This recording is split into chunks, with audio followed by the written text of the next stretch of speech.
some room over here if you want to move forward. You definitely move forward. A little bit forward so that those who are getting a little bit close to the sisters, give some gap. Just get up and move those who are sitting all the way to. There are a few chairs empty. That's the elderly to get up and sit on the chairs.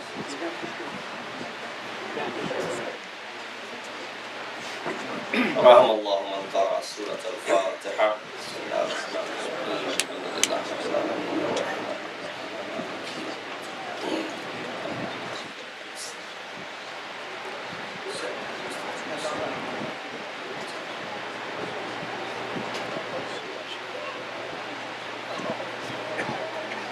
أعوذ بالله من الشيطان الرجيم. بسم الله الرحمن الرحيم. الحمد لله الذي قصرت عن رؤيته أبصار الناظرين وعجزت عن نعته أوهام الواصفين. الحمد لله رب العالمين. الصلاة والسلام على أشرف الأنبياء والمرسلين خاتم النبيين أبي القاسم محمد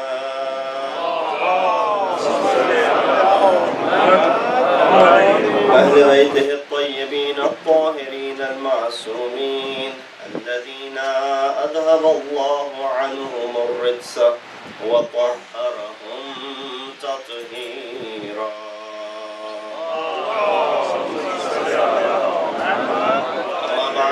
قال الله تبارك وتعالى وقوله الحق وهو أصدق القائلين. بسم الله الرحمن الرحيم. يا أيتها النفس المطمئنة ارجعي إلى ربك راضية مرضية فادخلي في عبادي وادخلي جنتي. صدق الله العلي العظيم.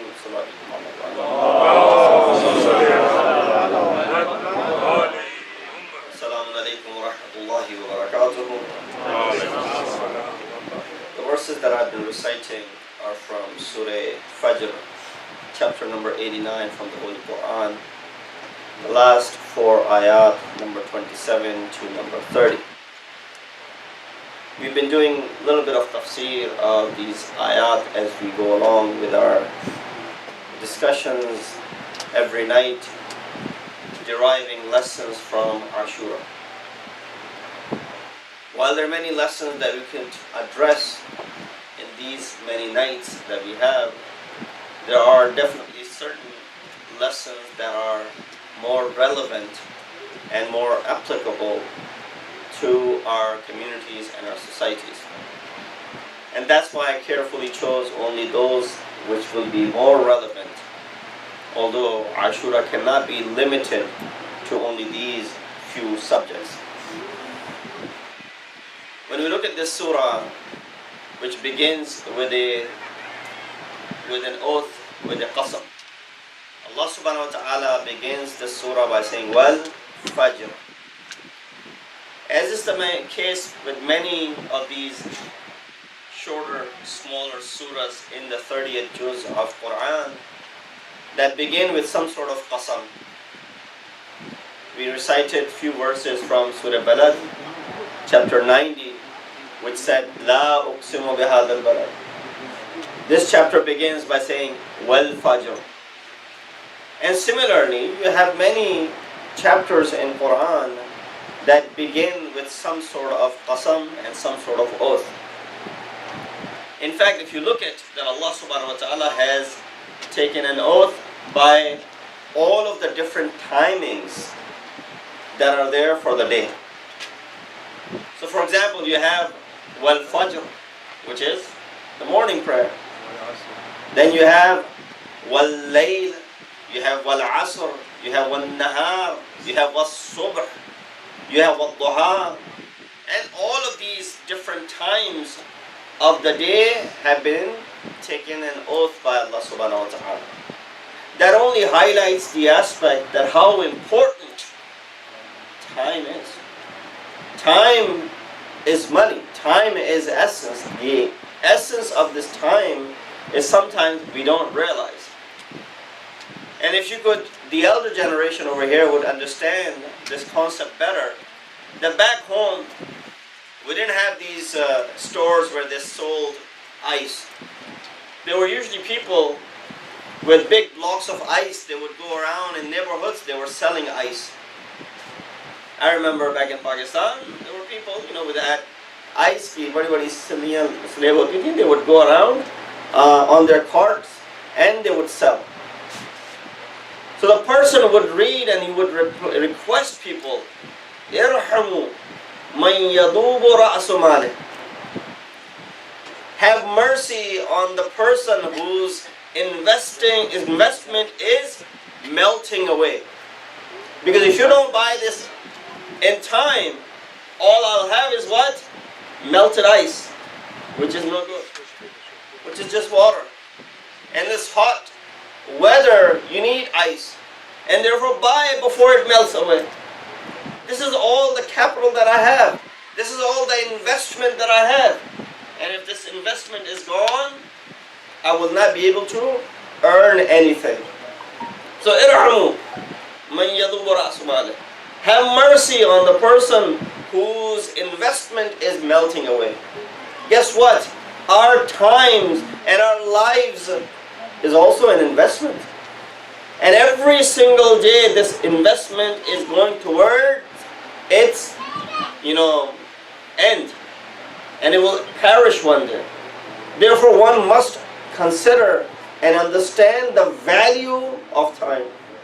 When it comes to our communities, and this hasn't been the case over here, but I've visited many more established communities who've been running for the past 20, 30, 40 years. I guess the trend is the longer that you've been running for, the less you care for the time. Very little attention toward the timings of the program. The program is mentioned to start at 7:30. Rest assured it will not begin before 8:30. You're lucky if it began by 9 o'clock. That they don't have value for the times of the people. Do we do the same thing when we attend professional gatherings? When we're giving timings to attend a conference for our business, for our work, if it says 7 in the morning, we show up at 8, we can, but that will not serve any purpose. Forget about the professional gatherings. Even our personal events, when you are invited by someone personally to their wedding, their birthday, their home program, you make sure that you show up close to the time that the person has invited you. But when it comes to the majlis of Sayyid al-Shuhada, when it comes to the gathering for Ahl-ul-Bayt, in which we have a belief that ma'asumeen are present in these majalis. One of the most believed fact that we have is that if anyone, mother of Sayyid al-Shuhada, Fatima al-Zahra, salamullah alayha, is present in the majlis of Sayyid al-Shuhada. Right? So when you give time to 8 o'clock, do you think the mother of Sayyid al-Shuhada is going to show up at 9? No, she's here on time. Then why is it that you do not care much for the time? So Allah subhanahu wa ta'ala is swearing, wal-fajr, wal-duha, wal-nahar, wal-asr, wal-layl. All of the times that you could think of, he takes an oath. That just highlights the fact. When do we take an oath? When do you say wallahi? Well, aside from our Arab brothers who say it probably in every sentence, but when do you usually take an oath, which you really mean? You do it when the person is not believing in you, and you swear to God in order for for that person to believe in you. Or if you come from Iranian background, you swear to Abul Fadl. Because apparently that qasam is even beyond Allah subhanahu wa ta'ala. If you have taken a swear by Abul Fadl, that's it. There's no lying when it comes to one who takes an oath by Abul Fadl. Isn't that the case? But nonetheless, jokes aside, we see that we take an oath, or we make an oath, or we swear in order for the person in front of us to what? Believe in us. Does Allah need us to believe in? Why does He take an oath? The reason that Mufassirin have mentioned is because to highlight the importance of that thing. So when Allah says, Wal Asr, realize the importance of Asr. Usually right after that, there's another statement, because this Quran is a miracle of Allah subhanahu wa ta'ala. Every prophet came with some miracles. Khatamul Anbiya came with this Quran as his miracle. Because at that time in Arabia, they took pride in their poetry and their prose. And to tackle that, the best thing would be to speak in their language in an eloquent way. That's why one of the initial ayatul tahaddi, the challenging verses of Quran are what?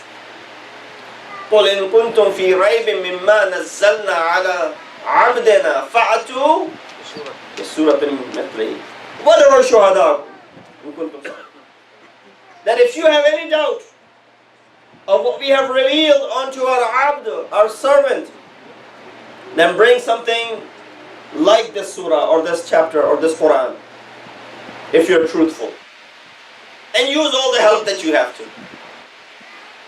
Allah subhanahu wa ta'ala, when He posed this threat, the Arabs, the eloquent shu'ara, they were not able to do anything. So Allah lowered the challenge. You know how when you give someone a challenge, you start with something difficult, then you lower it if they're able to do it. Or sometimes you start with something easy, then you make it difficult. Allah, I started with the most difficult one. Bring forth the Quran like this if you can. They weren't able to. Then in chapter 11, He said, فَعَتُوا بِعَشْرِ سُوَرٍ. Bring 10 chapters, forged chapters like this, if you're truthful. This also highlights the fact, brothers and sisters, that the ayat is in the 11th chapter of Quran. And it's saying bring 10 chapters like this. What does that tell you about? The placement of the verses of Quran and how Prophet placed it the way Allah subhanahu wa ta'ala wanted it. There's no tahrif, there's no contradiction, there's no change. Not even one haraka from fatha to dhamma to kasra. Nothing has been altered in this book. That's the beauty of this book. They weren't able to bring 10. Then Allah lowered the challenge even further. فَأْتُوا بِحَدِيثٍ مِثْلِهِ. Bring one ayah. One ayah like that which you find in Quran. And when they weren't able to, He said if all of the jinns or the ins were to get together to go ahead and bring a Quran like this, they will not be able to do so. Right? These are called ayatul tahaddi, challenging verses of Quran. Quran, which is the topic of the discussion tonight, because Sayyid al-Shuhada, amongst the lessons of Ashura is, the Sayyid al-Shuhada was reciting the Holy Quran from above the spear. When his head was severed and it was lifted upon a spear, Sayyid al-Shuhada was reciting the beginning verses of Surah Kahf. That do people think أَحَسَبَ النَّاسِ that the example of Ashabul Kahf وَالرَّقِيبِ كَانُوا مِنْ آيَاتِنَا عَجَبًا. This was the ayat Sayyid al-Shuhada was reciting. Do people think that the example of Ashabul Kahf and Raqim was amongst our ayat, which were ajib, astonishing? And the onlooker will say, no, you are a bigger example of Allah subhanahu wa ta'ala. While you are reciting this ayah from the above top of a spear. And when you look at the history that on the night of Ashur, Sayyid al-Shuhada, Imam Hussain tells Abu Fadl Abbas to go tell Umar Asad, we'll wait one more night. Give us one more night before we begin the attack. Because I want to spend this night reciting Quran and praying to my Lord. Reciting Quran and praying to my Lord. So one of the things that we can derive as a lesson from Ashura, aside from all of that which took place, that Sayyid al-Shuhada is emphasizing on reciting this holy book and praying on the night of Ashura. Some say that Abu Fadl was sent to gain one night, seek one night's permission. I said, no, he went to give them one night, one more night to think about what they're planning on doing. And that's what happened. Many people walked away from the camp of Umar Asad and came and joined the camp of Imam Hussain. Amongst them was Hurr ibn Yazid al-Riyahi. His son Bukair was amongst them. And there are many others that are mentioned that made their way. If it wasn't for this extra night that Sayyid al-Shuhada had given as a muhlat, as a time to ponder and think and contemplate, they would have been stuck over there. So Quran becomes that beacon. Unfortunately, we take Quran just like we take any other book. And if there's any place where you find experts without becoming experts, there are two things. In our communities, you can always find free advice regarding two things. One, medicine. At times, everybody's a doctor. You mention to someone that I'm experiencing some issues with this, or try this medicine, or try this nuskha. This is something which our, family has been doing this. Eat this, take that. Taking into our own hands. Because giving medical advice is free. Second thing, you ask someone about a religious issue, everyone becomes an expert. It's okay for you to have that knowledge because you may have studied. But to go ahead and pass verdicts or to say, in my opinion, the verse of Quran means this. So where do you get this my opinion from? You want to know about opinions? Sixth Imam Jafar al-Sadiq alayhi salatu wasalam said, Man fassara al-Qur'ana bi-ra'yihi فَلْيَتَبَوَّأْ مَقْعَدَهُ مِنَ. Whoever does the tafsir of Quran based on his or her own opinions, guess what? Their final abode is nar. That much? Yes. Don't tamper with the ayat of Quran. Don't go ahead and say, this ayah means that. We have tafsir. Go ahead and study the tafsir. Read through them and you'll be able to find what that ayat means.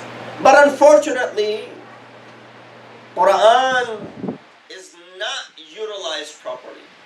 If anything, it's underutilized.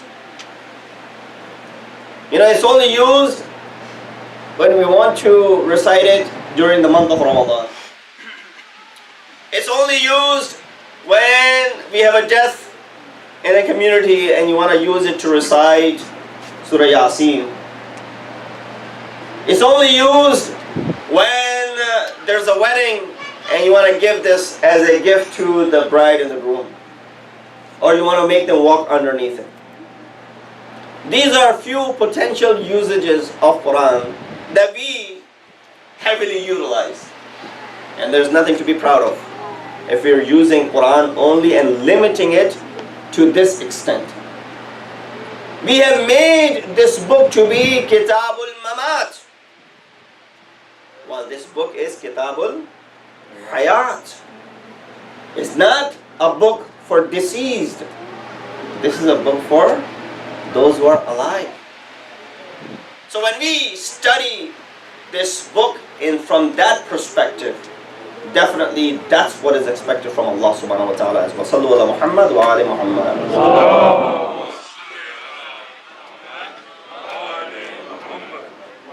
And then when you recite this Quran, we sometimes underestimate the favors that you can gain from it. Sometimes people refrain from reciting it. You know, people say, a lot of people come to me, Maulana, I'm having this issue with my spouse, or, you know, with my dad, or a father would come, or a mother would come, I'm having issues with my son or my daughter. They, for example, are not praying, they're not listening, or between husband and wife there are issues. I said, what is it that you want from me? Do you want me to do counseling and, you know, speak to both of you? Because that's something which I can do. No, Maulana, you won't have time for all of that. If you can just give me an ayah or something that I can recite. Or a ta'weez that I can tie to myself or keep it with me, that would go ahead and solve my issues. Yeah, if you recite Ya Wadud 1,000 times, it'll definitely bring love between husband and wife. But before you recite Ya Wadud 1,000 times, or when you recite Ya Salam 1,000 times or many times over someone who's sick, definitely, inshallah, they'll find some cure. But before that, if there are issues between husband and wife, you have to clean those up first. Husband does not respect the wife, wife does not respect the husband, and you want Ya Wadud to be recited 1,000 times to go out and fix your problem. You see, I'm not denying the effect of ta'weez. Don't get me wrong. There's definitely effect of that. It has its value. That's why we have hairs al jawad, hairs al this, and we wear these hairs for protections. No one's denying the faith in that. What we're saying is that when a father is coming and has issues with his son, it's not going to get fixed by a recitation of partial ayah, not even a complete ayah. And one more clarification. When we recite the ayah number 62 from Surah Namal, Amman Yujib, for those who are sick and who are in need of dua, it doesn't say anywhere, not even in the tafsir of this ayah, that this should be recited when someone is sick. But because the mawdu and the translation, if you read it, is close to that who's the one who responds to the person who's in stress, right? That's why we recite this ayah. But it would be equally okay if you were to recite Surah Fatiha if someone was sick. But no, if you recite Surah Fatiha, that means you are announcing that that person is dead already. Because Surah Fatiha can only be recited for the deceased. No. You can recite any ayat of Quran with the belief that it will give you that cure. Because Quran says, whatever we have revealed, fihi shifa'un. It has shifa in it. It has cure in it. Not just that ayah number 62 from Surah Nahl. No. Every ayah could be recited for the shafa'at and for the shifa of those who are marda. Sallallahu Muhammad wa ali Muhammad.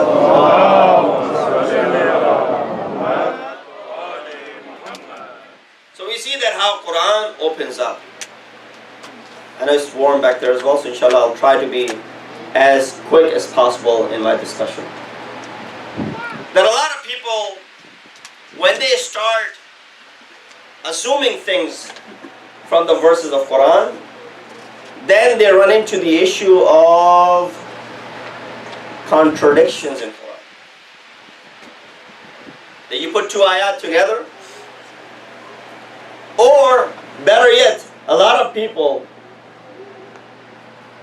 bring it to their attention that Quran has all of these ayat of qital and killing and destruction and slaying and whatnot. Person came to me and said, Maulana, do you have this ayat in Quran which says, kill the infidels, run after them until they're submissive? I said, yeah, we have this ayat in Quran. Why? I didn't understand that. Why? Are you questioning why God left this ayat in Quran? Where did you come to learn it? Oh, my Christian colleague, he quoted this ayah. As a Christian colleague had to remind you that there's an ayat in the Quran which you had never paid attention to. That's a pity, first of all. That someone who doesn't even follow your religion has more knowledge of your book than you yourself. Because you read through the verses of Quran without paying attention to them. You read through Quran maybe 10, 15, 20, 30 times in your life. But you never paid attention to the meanings. And therefore, yes, these ayat are there. But if you can't understand why these ayat are there, you go ahead and do research about it. And therefore, Quran cannot be understood just by reading the translation. And in my humble opinion, Quran is probably not the best thing to give to a newcomer, to a new Muslim. Someone embraces Islam, what is the first thing we should give them? A copy of Quran? No. Give them the copy of Quran maybe after 6 months. Or they'll buy it themselves. Quran is available on Amazon, Barnes and Noble. But that would not be the best thing to give right away. What if this person who doesn't know Arabic right now embraced the religion? He's going to be reading the what? Translation. He stumbles over these ayat. Yeah, run after the infidels. Kill them until they're submissive. This is what I signed up for? That's what this Quran talks about? And then he'll come running to you. Brother, Quran has this ayah. And that's what these terrorists are doing. They're killing these infidels because they consider them to be non-Muslims, and non-Muslims are infidel for them. And you don't have a response at that. The best thing to give to someone who becomes a Muslim and embraces the religion is probably the book by our fourth Imam, the Treatise on Rights. Risalatul Huquq. 50 huquq that Imam mentioned. That's probably the better start for this person who's a newcomer. Aside from, you want to give them a book which teaches them how to pray or to do their regular obligations, how to, for example, perform wudu and ghusl and taharat and all that stuff, that's fine. But if you want some reading material for them, Risalatul Huquq, Treatise on Rights. Let him learn what madhab tashayyu talks about, the rights of your tongue, the rights of your Lord, the rights of your neighbor, the rights of your imam, the rights of your parents, the rights of your siblings. That our fourth Imam talks about. So coming back to Quran, these ayat are there. Surah Tawbah, beginning verses of Surah Tawbah talk about qital.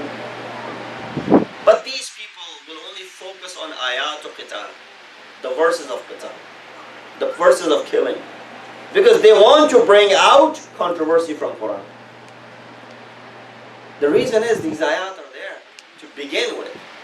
They are speaking of a time when there was a need of this verse.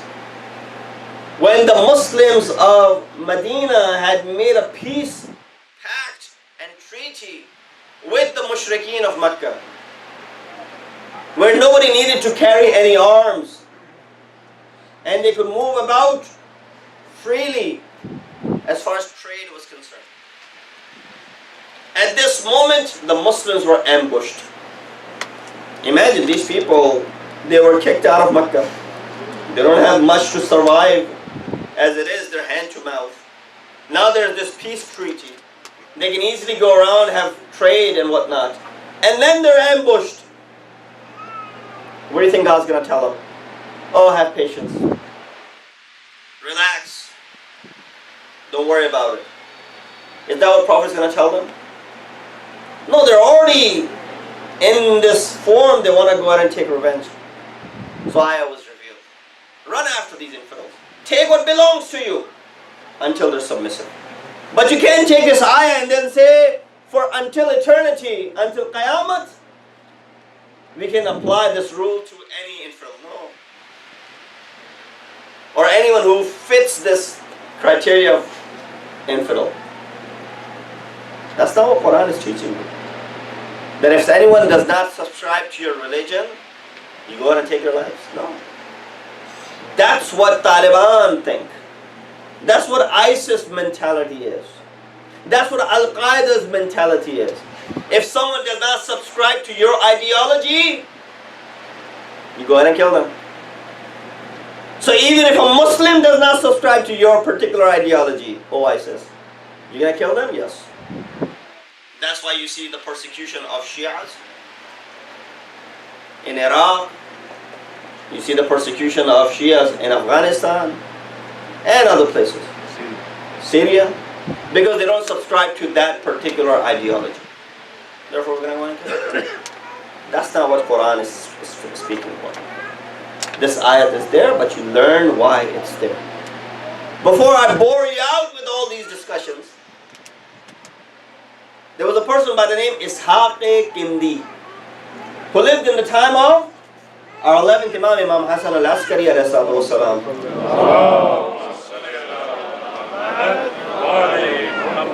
He was one of the philosophers, early philosophers of Islam. And he had a lot of students. And many of his students, or some of them, were also students of our 11th Imam. Because, you know, he was Ham-Asr, contemporary of 11th Imam. Now one day he wrote a book, and he compiled a book called Tanaqudat fil Quran. Contradictions in Quran. And he put verses together, lined them up, saying these are the contradictions that, according to my perspective, or any intellectual will be able to say that there is a contradiction. And he put this book together. For example, one of the examples that he gave was the ayat of Quran that says, Ala bi dhikrillahi tatma'innul qulub. Indeed, with the dhikr of Allah, the hearts are what? Mutma'in. At ease. At comfort, right? He said, what are you going to do with the ayat of Quran which says, إِنَّمَا الْمُؤْمِنُونَ إِذَا ذُكِرَ اللَّهُ وَجِلَتْ قُلُوبُهُم. Thank you. That mu'min is someone, when the dhikr of Allah is done, what happens to his heart? Start shaking, start trembling. You tell me, trembling, wajalat, wa mutma'in, at ease, are they not contradictory? Tadad of one another. They're mutadad. They're the opposite of one another. So here you see, the Quran, these two ayat are what? Contradictory. Because at one place it says, with the remembrance of God, you're at peace. At one place it says, with the remembrance of your God, you're shaking and trembling out of fear. He said, that's not it. Surah Al-Imran 102, Allah says, Ya ayyuhalladhina amanu ittaqullah haqqa tuqatihi. O those who believe, fear Allah the way He deserves to be feared. Haqqa tuqatihi, right? But another place in Quran, it says, ittaqullah mastata'tum. Fear Allah according to your best ability. So you tell me, the way it's deserving, or do your best? If someone tells you, make sure that you're perfect in this endeavor, or do your best, brother. These two are not in line. There's definite contradiction between the two. Or, for example, he said that in Surah Qaf, Allah says to Jahannam, Halim tala'ati. Are you full? When people will be thrown into the fire of the hell. She will respond by saying what? Hal min mazid? Hal min mazid? Is there more? Is there more? No, I'm not full yet. Yalla, keep sending. Keep sending. And then you'll find a riwayah in Bukhari that Allah will put His foot into the hell and it will be filled. But regardless of that hadith, we'll stick with Quran. So that means what? Jahannam is a huge, humongous place where Allah will keep throwing the wrongdoers and He'll keep saying, keep sending them, keep sending them. But in another place, when Allah describes Jahannam, He said what? Makanan dayyaqa. Jahannam is a very, dayyaq is what? Tight, small place. There you go. Tadad in the ayat of Quran. And many such verses. Imam said to his, student, who was also a student of Ishaq Hindi, ask your teacher this question when you get a chance. He said, Imam, it's very difficult for me to ask my teacher. So get close to him. When he's comfortable with you, then ask this question. When this student got close, became one of his favorite students, was able to speak freely, he asked his teacher, there's this question that has been in my mind all these years. Because you wrote this book of contradictions in Quran. So what? He said these contradictions that you put together, is it what you think or is it what Allah thinks? In other words, these verses, the interpretation that you have put, the contradiction is according to your interpretation or contradiction is according to God's interpretation? He said, I never thought of it that way. These are my interpretations. This is my ta'weel. By the way, where did you learn this question from? He said, no, I just came to my mind. He said, you being my student cannot think that way. I know you well. Must have come from some other source. He said, it came from Imam Hassan al-Askari alayhi salatu wassalam.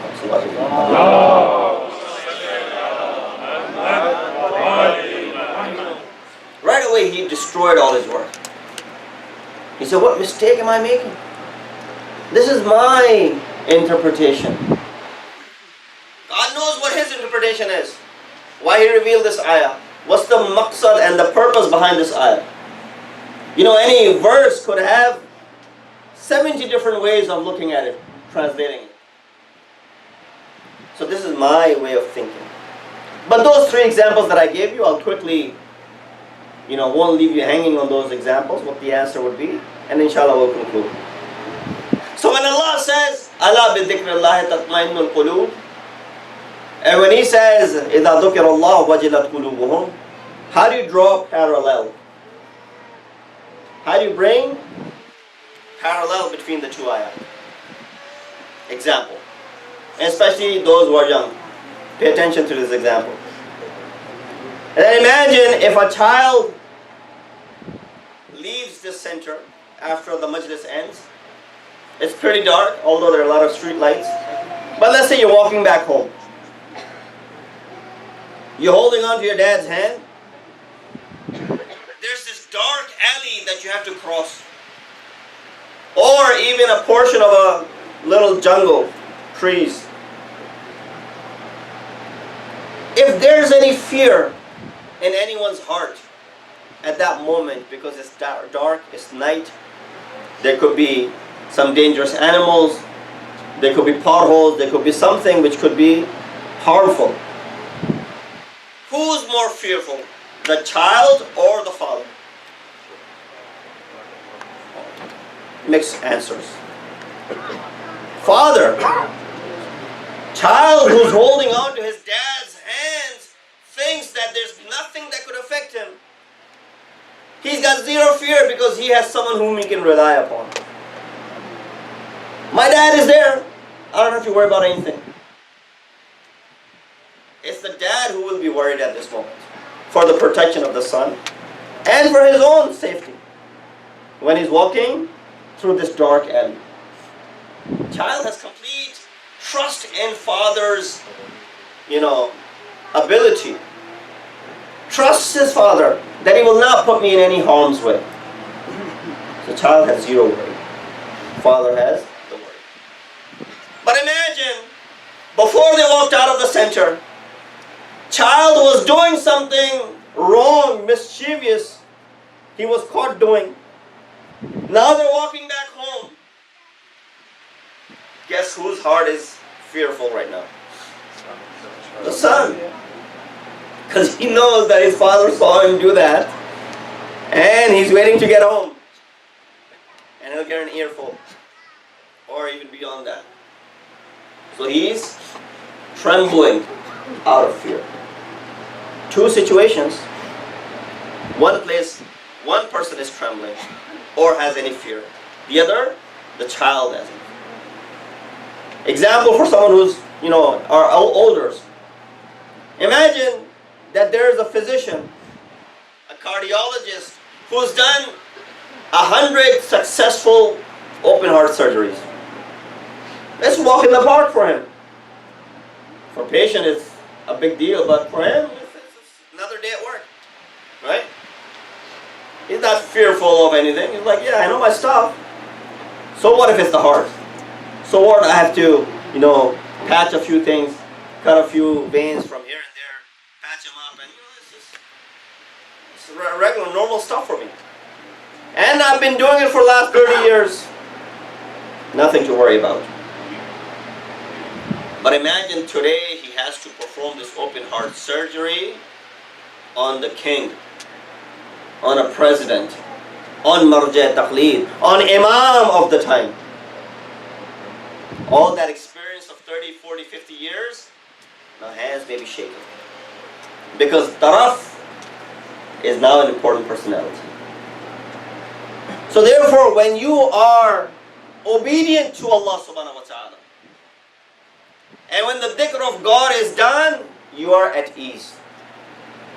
But sometimes when you're obedient to Allah subhanahu wa ta'ala, but you are aware of the exalted and the magnanimous exaltedness of Allah subhanahu wa ta'ala, just His dhikr brings trembling to you. Many elderly sisters, mothers sitting over here, they may not understand a word of English. But as soon as I'll say Hussein, right away they'll start weeping inside their hearts. Right away their hearts will start trembling. Not out of fear, but out of respect to Sayyid al-Shuhada.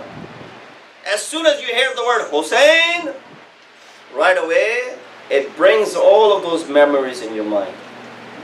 And you start feeling that sorrow, and you get into that state of crying and weeping. So that's the effect.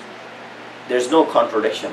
When you ask Ma'asumeen, is there any contradiction? Ma'asumeen will say, no, there isn't any contradiction. That ayah always says, Haqqa tuqatihi wa mastata'tum. What about that? when we asked Imam Masum, he said, there are two things. One is your path, one is your destination. When Allah says haqqa tuqatihi, He means your destination. When He says mastata'tum, He said remain on this path. Don't deviate from the path. Ittaqullah mastata'tum, that means remain on the path. But when He says haqqa tuqatihi, that means you have to attain that final destination. So there is this parallel between these two ayat, and there isn't any contradiction, none whatsoever. And lastly, how is it possible for a place to be humongous, but at the same time, very tight? So, well, this place is big enough to have, 200 people. But this place is tight for 400 people, right? You said this wall, if I was to ask you, how many nails can you hammer into this wall? Well, it's a pretty big wall. I don't know. Maybe 1,000, 2,000. Nails are small. Don't do it, by the way. But just a question. How many can you nail in it? He said, I don't know. I'll have to see. So maybe you can nail in 2,000 nails on this wall. So there's plenty of room for 2,000, 3,000 nails. But every one of these, each nail that goes inside the wall does not have much room to breathe in. It's very tight in there. And that's the situation of the hell as well. That's the situation of Jahannam as well. That Jahannam, while it's a big place, it'll accommodate as many as possible. But each person that is thrown in there, it will be very tight for them. So taking back to our discussion, brothers and sisters, humble suggestion and humble request. If you want to see our children molding their lives according to Quran, then you have to set the example first. If you recite Quran on daily basis in your houses, then these children will recite Quran on their daily basis in their houses. But if they hardly ever see their parents pick up Quran, they will never pick up this Quran. I'm surprised sometimes that people who are so smart that they're able to solve the most difficult of mathematical equations, yet they have a hard time reciting Quran.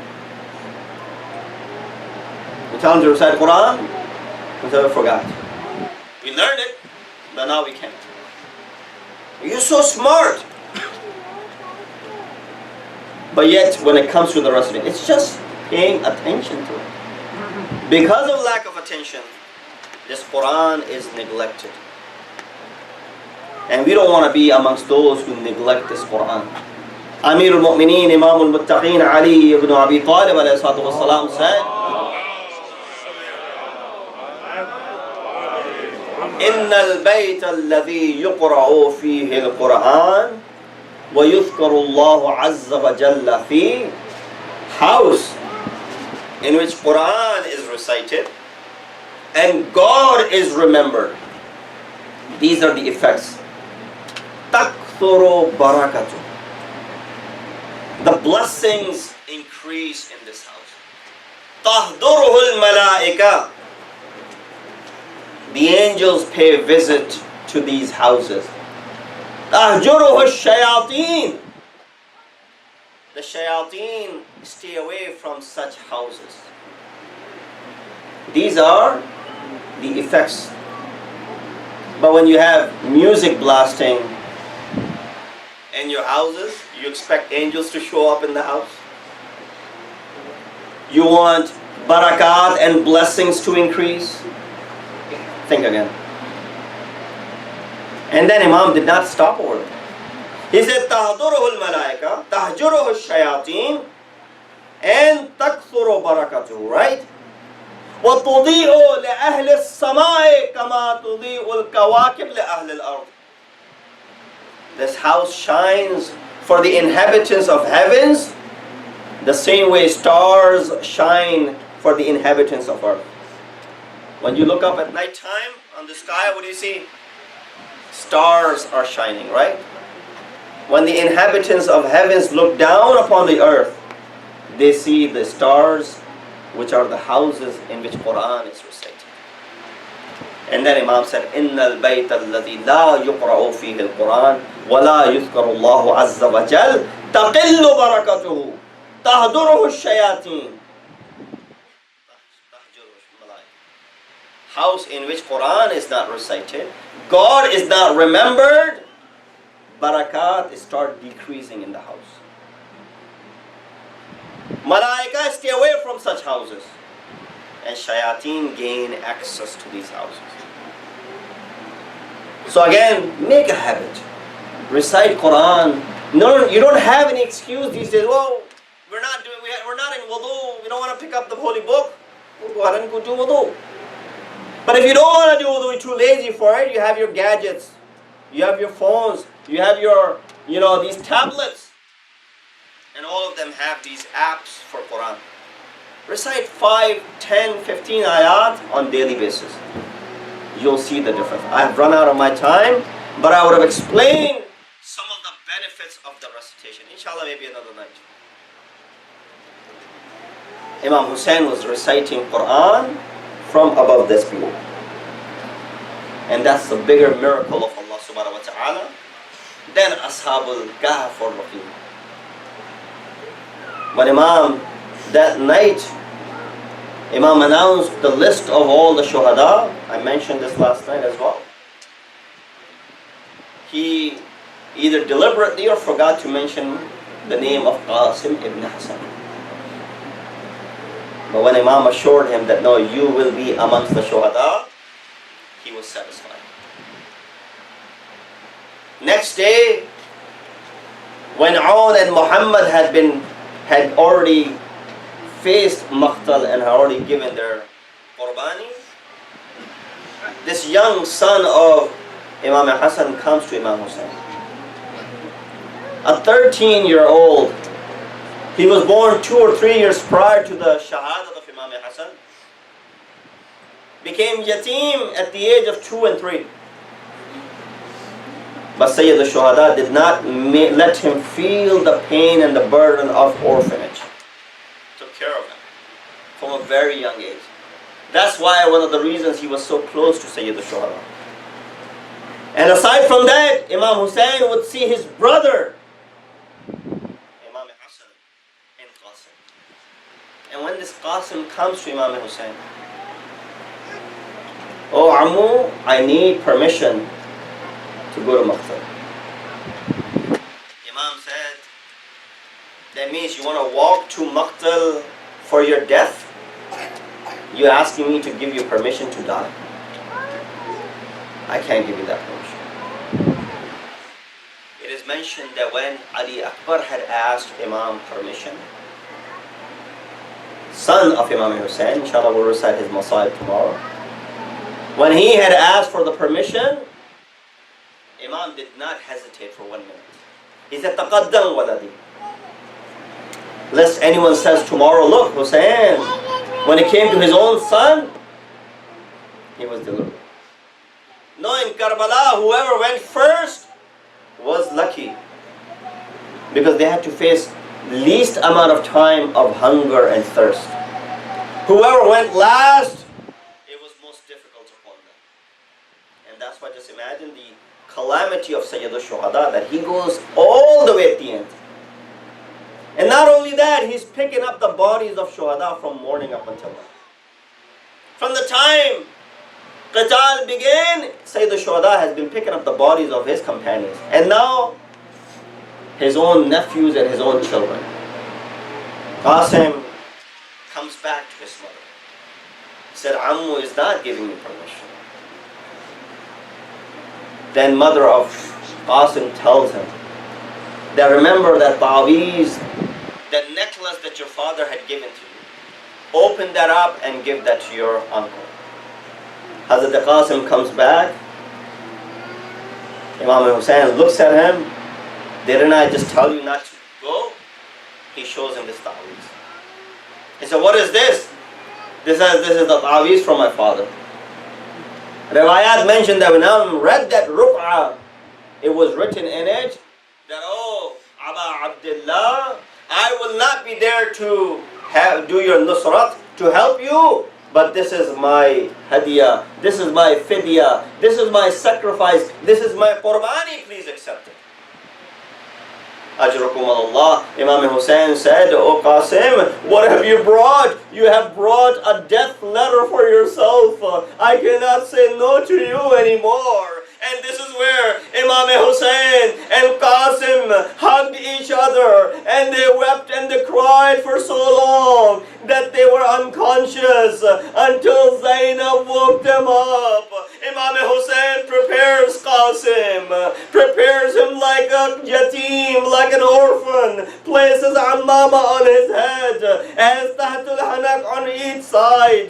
How you would prepare a dead body, how you would prepare a mayyat. And then Imam opened up his shirt and he threw some sand onto his face as well. That, oh my son, people should see. Hazrat Qasim takes the sword in his hand. He walks towards Maqtal. Imam Hussein is looking at the last sign of his brother Hassan. It was the shabab of Hassan that he could see walking towards Maqtal. When Qasim ibn Hassan arrives in Maqtal, he introduces himself that I am Qasim ibn Hassan in Tankuruni. If you do not know me, let it be known who I am.